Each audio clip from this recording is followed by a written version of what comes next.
On the next episode of Probably True Solar Stories, a well-meaning senior citizen is determined to haggle for a solar system that a well-meaning solar salesperson refuses to sell to her. How will they find the solar win-win? Find out on the next episode of Probably True Solar Stories.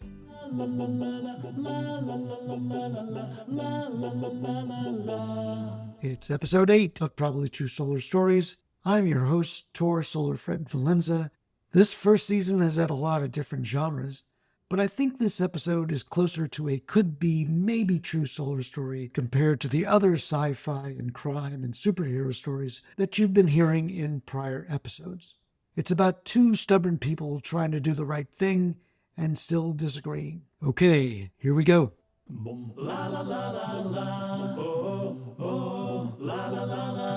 Ma'am, I'm sorry, but you can't go solar is written by Tor Solar Fred Valenza.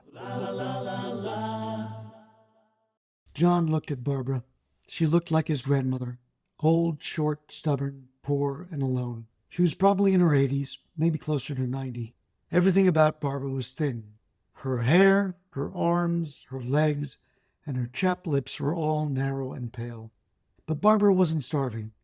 She was thin because she was so active, because keeping busy was keeping alive, and at least in her mind, keeping young. As for John, he was a solar sales professional. He knew how to haggle, but he did not want to haggle. He did not need to haggle. It was his honest and professional opinion that Barbara should not be going solar, and that's exactly what he told her. Ma'am, I'm sorry, but you cannot go solar, said John. Yes, I can, said Barbara. No, you can't, insisted John. Do not be rude to me, young man. Yes, I can. The question is, do you want to be my solar installer? She nodded and smiled. So come on, let's haggle. John paused before answering. He didn't need this, but he wasn't going to let this old lady get scammed by less honest salespeople. Believe me, Barbara, I'd love to haggle. I'd live to haggle. And if I were to haggle with you, I'd make sure it was a win-win for both of us. But I'm not going to sell you something that you can't afford or use. Listen here, John. You may think I look like I can't afford a bar of soap, let alone a solar system. But don't judge this old book by its cover. I may be a senior, but I have money and credit. I just haven't spent either. I invested in stocks. As a matter of fact, I bought Apple when it was just a little stock seedling, and now I'm spending that money. So tell me what it's going to cost. I'm going to pay it in cash. Barbara thumped her thin index finger on her thin wood kitchen table. The table shook, and her solid, strong thumps surprised John. I'm glad to hear you can afford it. It's not that I don't think you have the money, Barbara. There are a lot of reasons why homes aren't the right fit for solar, and unfortunately, your home isn't in that category. For instance? Well, in your case, you've got too many trees blocking your east, west, and south roofs. You won't produce that much power if your panels are shaded. Do you want to cut down those trees? Asked John. I'd rather not, but maybe we could trim them back. Couldn't we? Yes, you could, but these are old, tall oaks, Barbara. To trim these back enough, they'd be tall, ugly tree stumps. You might as well chop them down. What about the backyard? Well, your backyard faces north, so you'd get the least sun exposure, so it wouldn't be worth it. But I'd get some light, wouldn't I? Sure, you'd get some reflective light, but the panels won't produce much solar energy, Barbara. We could put them on some racks in your backyard and face them south, but that would require replacing your vegetable garden. I'm assuming you want to keep the squash, cucumbers, and tomatoes? I'm a squash fan myself. Then I will give you a big bag to go. After we haggle. John almost exploded, but grit his teeth. Then calmly he said, There's no haggling here, Barbara. I'm not going to sell you a solar system that doesn't make financial sense. So what if it doesn't produce much power? I don't use that much electricity anyway. Yeah, I know. That's another thing. Your bill is only around $50 a month. Even if you had an unshaded south-facing roof, your payback would take over 10 years. Plus, I could be wrong about this, but I don't think you'll be able to use the 30% investment tax credit. Usually you have to pay a lot of taxes to make it worthwhile. Maybe cashing out your Apple stocks will make that pencil out. But if not, that's going to make your payback time even worse than 10 years. You might qualify for a solar lease instead of buying, but because of this low solar production, the monthly lease payments will cost you more than you're saving. So that's out. With everything I just told you, you could still buy them, Barbara.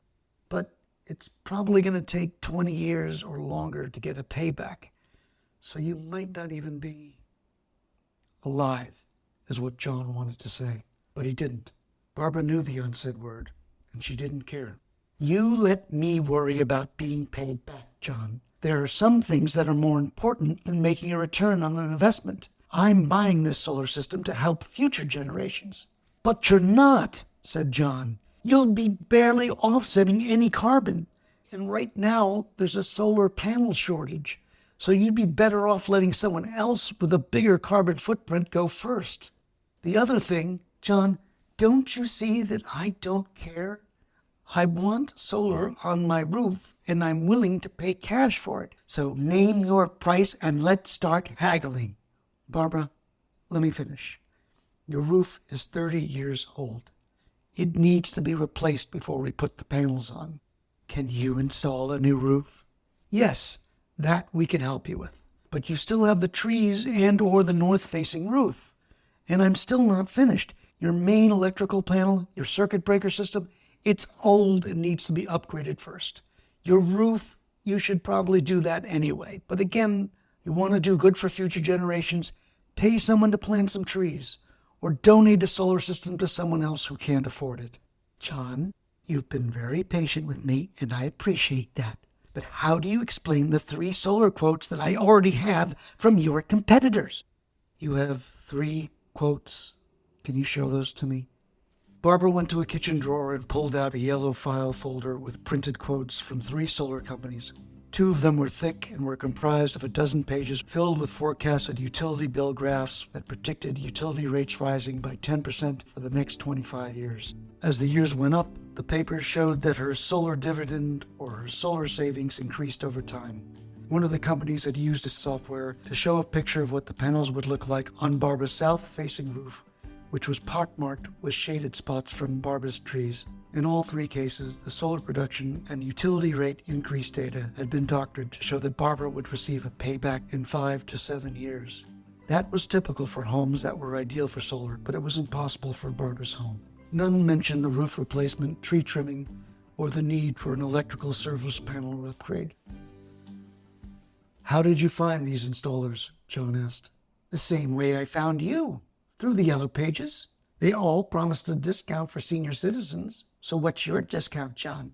Barbara pointed to a thick book on one of her kitchen counters. The worn, finger-stained yellow pages book was Barbara's internet. It's how she found businesses in 1950 and in 2022. John stood up and retrieved the book.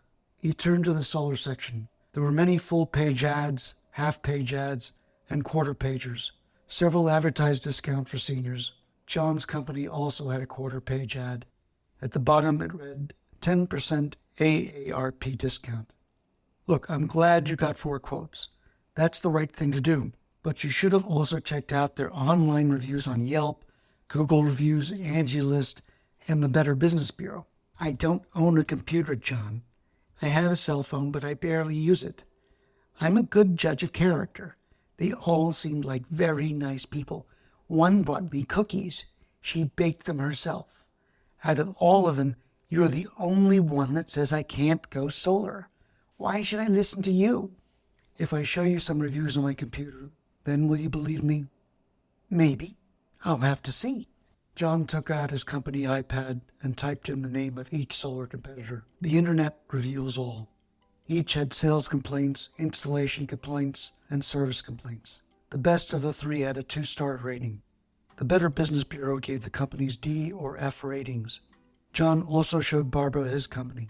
It had an A review on the BBB site and a 4 or 5-star rating on the review sites like Yelp and Google Reviews and Angie's List. Barbara took a moment. Her hands fell away from the top of the table. Her inner strength had gone, weakened by the knowledge that people had been trying to take advantage of her, and she'd fallen for it. La la la la la, oh, oh, la la la la la. All of them were nice. Like you. I know, John said gently. And that hurts me very deeply.